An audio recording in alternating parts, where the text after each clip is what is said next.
చిన్న ముంబైగా పేరుగాంచిన కావలిని అన్ని విధాలుగా అభివృద్ధి చేస్తామని ఎమ్మెల్యే కావ్య కృష్ణారెడ్డి అన్నారు. ప్రజల సమస్యలపై ప్రత్యేక దృష్టి సారిస్తానన్నారు.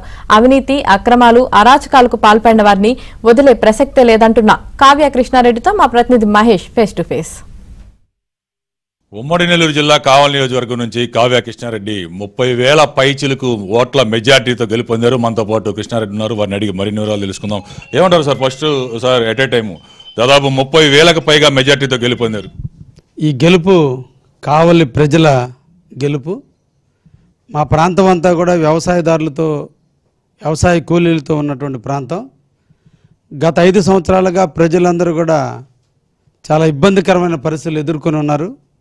కావలి ఎమ్మెల్యే యొక్క దురాఘాతాలు, దౌర్జన్యాలు, బెదిరింపులు, అక్రమాలకి నిరసనగా ప్రజల్లో పెళ్ళుబిక్కినటువంటి విప్లవం ద్వారా ఈరోజు నాకు అత్యధిక మెజార్టీ ఇచ్చినటువంటి కావలి నియోజక ప్రజలందరికీ కూడా మీ ద్వారా కూడా ప్రత్యేకంగా వాళ్ళకి ధన్యవాదాలు తెలియజేస్తున్నా.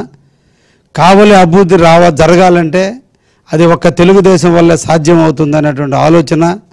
కావ్య కృష్ణారెడ్డి స్థానికుడు, నిరంతరం పేద బడుగు బలహీన వర్గాలతో నడిచేటువంటి వ్యక్తి. ప్రతాప్ రెడ్డి దోచుకోవడానికి సరిపోతుంది తప్ప ఈ ప్రాంత అభివృద్ధికి కాంక్ష లేనటువంటి వ్యక్తి ప్రతాప్ రెడ్డి అనేటువంటి ఇద్దరి మధ్య కంపారిజన్లో ప్రజలు నాకు మంచి మెజార్టీని ఇవ్వడం కూడా జరిగింది. ఇప్పుడు చూస్తే ప్రధానంగా మాజీ ఎమ్మెల్యే, తాజా మాజీ ఎమ్మెల్యే ఇంటి ముందు రోడ్డు మీద గుంతలు కూడా పూచినటువంటి పరిస్థితి లేదు. ఎక్కడా కూడా ₹1 అభివృద్ధి జరిగినటువంటి లేదు. మీ ప్రణాళిక ఏంటి? 5 ఏళ్లలో కావాలని ఏ విధంగా ముందుకు తీసుకెళ్దాం అనుకుంటున్నారు? ముఖ్యంగా కావలి వ్యవసాయదారులు నివసించే ప్రాంతం కాబట్టి ముందు రైతులకు అందరికీ కూడా వర్షంతో సంబంధం లేకుండా సోమశేలం డ్యామ్ ద్వారా నీళ్లను అందించి అందరికీ కూడా పంటలు టైం ప్రకారం పండే విధంగా తీసుకురావాలని ఒక దృఢ సంకల్పంతో ఉన్నా. దానికి సంబంధించిన కార్యరూపాన్ని కూడా ఆల్రెడీ మేము ప్రారంభించడం కూడా జరిగింది. దీని మీద ముఖ్యమంత్రి గారితో రివ్యూ చేసుకొని తప్పకుండా ముందు రైతులకు నీళ్ళు ఇచ్చేదానికి, డెల్టా ప్రాంతంగా దీన్ని చేసేదానికి తప్పకుండా ప్రయత్నం చేయాలనేటువంటి ఆలోచనతో ఉన్నాం. అదేవిధంగా ఈ ప్రాంతం అంతా కూడా ఈ రోజున రామాయపట్నం పోర్టు ఏర్పాటు జరుగుతుంది కాబట్టి ఈ సరౌండింగ్లో ఇండస్ట్రీస్ తీసుకురావడం జరిగితే ఈ ప్రాంతంలో నివసించేటువంటి యువకులందరూ కూడా ఉద్యోగాలు రావడానికి అవకాశం ఉంటుంది. అందుకని ఉద్యోగ రూపకల్పనలో కూడా ఒక ప్లానింగ్ చేస్తున్నాం. ముఖ్యంగా కావలపట్నంకి దాహర్తి తీర్చే సమ్మర్ స్టోరేజ్ ట్యాంక్ ఎప్పుడో 40,000 మంది పాపులేషన్ ఉన్నప్పటికీ 0.3 TMC వాటర్ కెపాసిటీ సరిపోద్దని చెప్పి అప్పట్లో ఉన్నటువంటి పరిస్థితుల దృష్ట్యా ఉంది. కానీ ఈరోజు పాపులేషన్ 150,000కి చేరింది కాబట్టి వాటర్ డ్రా చేసే కెపాసిటీని కూడా పెంచాల్సిన అవసరం ఉంది. ప్రజలకి ఎక్కువ టైం నీళ్లు సరఫరా చేయాల్సిన అవసరం ఉంది.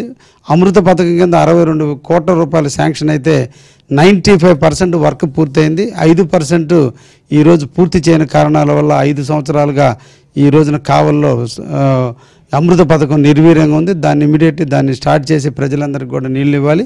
ముఖ్యంగా పేదలు నివసించే ప్రాంతంలో ఇప్పుడు కూడా ట్యాంకర్ల ద్వారా నీళ్లు తేవాల్సినటువంటి దుస్థితిలో ఉంది కావలి. దీనికి ప్రధానంగా పరిపాలించినటువంటి కావలి ఎమ్మెల్యే దౌర్జన్యాల వల్ల ఇటువంటి కార్యక్రమాలన్నీ కూడా జరగలేదు కాబట్టి వీటన్నిటిని స్ట్రీమ్లైన్ చేయాలి. అదేవిధంగా కావలి పట్టణాన్ని ఈరోజు జాగ్రత్తగా కాపాడుకోవాల్సిన అవసరం ఉంది. యువత అంతా కూడా గంజాయికి బానిసలైపోయి ఈరోజు మారక ద్రవ్యాల నిలయంగా కావలి విలయతాండవం చేసింది.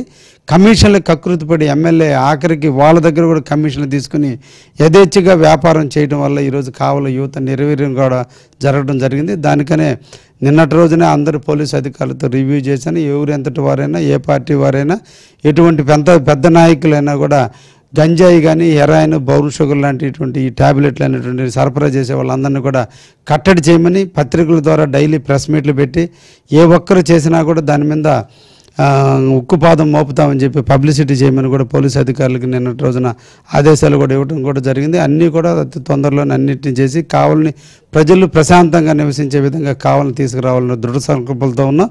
కావలిలో మొదట ప్రజల సమస్యలు, అభివృద్ధిపైన ప్రధాన దృష్టి సారిస్తానని, అలాగే గతంలో జరిగిన అవినీతి అక్రమాలకు పాల్పడిన వారు ఎవరిని కూడా వదిలే ప్రసక్తి లేదని కావ్య కృష్ణారెడ్డి చెబుతున్నారు. వీడియో జర్నలిస్ట్ రాజ్ కుమార్తో మహేష్ బాబు, ABN ఆంధ్రజ్యోతి, నెల్లూరు.